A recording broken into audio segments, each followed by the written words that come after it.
Welcome to the Explainer. Today, we're playing Financial Detective. If you've ever crunched a quick profit margin and thought, boom, I've got the whole picture, well, you might be in for a surprise. We're going to uncover the hidden forces like sneaky inflation and clever accounting tricks that totally warp the numbers and create massive traps for analysts and exam candidates alike. Here's our roadmap for finding true earnings quality today. We'll kick things off with the ratio analysis illusion, then define true earnings power. After that, we'll dive into how inflation distorts the numbers, navigate the comparability trap, and wrap it all up with the ultimate lesson on context. All right, let's jump right into part one, the ratio analysis illusion.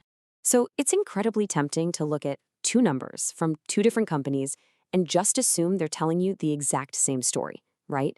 You see a higher profit margin, and naturally you think, okay, this company is definitively crushing the other one. But here's the thing. Reported ratios are not absolute truth. They're built on accounting data, which, as we know, is highly subject to estimation and, frankly, management's choices. And for all you exam candidates out there, seriously, watch out for this trap. Assuming perfect comparability is a massive mistake because it completely ignores the underlying context. You literally can't just line up two ratios side by side without knowing how those numbers were built behind the scenes. Keep in mind, management often has huge incentives to window dress these statements, like paying off liabilities on the exact last day of the year just to artificially pump up that current ratio. It happens all the time. Moving right along to section 2, defining true earnings power. So what actually is earnings power? Well, it cuts right through all that accounting noise we just talked about to show us the actual cash-generating muscle of a business. It's not just about what's sitting on the net income line, it's about true operational viability. Think about it. If a company's earnings are wildly bouncing around every single year, taking a single snapshot basically tells you nothing about its long-term health. That's why a predictably stable pattern of earnings is the absolute gold standard. Why?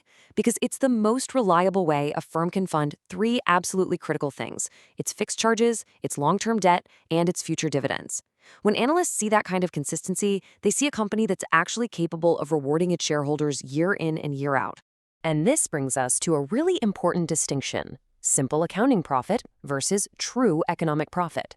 Accounting profit, it only looks at the explicit, out-of-pocket costs. But economic profit goes a step further by subtracting the hidden, implicit costs, like opportunity costs. And managers know exactly how stock prices react to those surface-level accounting numbers, which of course gives them a pretty strong incentive to manipulate them. Which brings us to our first major culprit, Section 3. How inflation distorts ratios. Okay, so because many assets are locked in at historical cost on the balance sheet, their recorded value can be vastly different from their actual fair value, especially during inflationary periods. Just imagine a company that bought some prime real estate 30 years ago. On paper, it looks like it's worth exactly what they paid for it back in the day. But in reality, thanks to decades of inflation, its fair value has probably skyrocketed.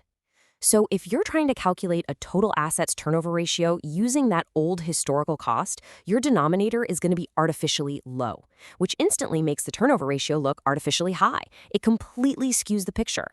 And it creates a really counterintuitive sequence on the liability side too. Here's how it works. When inflation rises, interest rates generally get bumped up to combat it. And when those current rates go up, the market value of older, outstanding long-term debt actually drops. So if you see a sudden wild swing in a company's ratios, it might have absolutely nothing to do with how they're actually running the business. It could literally just be the background noise of inflation messing with the numbers. All right, next up is a culprit that creates the ultimate apples to oranges problem. Section 4, the comparability trap. Let's imagine two totally identical companies. Firm A uses straight-line depreciation and FIFO for its inventory. Firm B, on the other hand, uses declining balance depreciation and LIFO. Now, during a period of inflation, Firm B's earnings quality is actually considered to be higher. Why is that? Well, because LIFO matches the most recent inflated cost of inventory against their current revenues, which gives us a much more realistic picture of profitability today. If you try to do a direct ratio comparison between these two firms without adjusting for those specific accounting choices, you are going to get a dangerously misleading result. But it's not just about accounting methods. You have to normalize for a whole obstacle course of other variables too.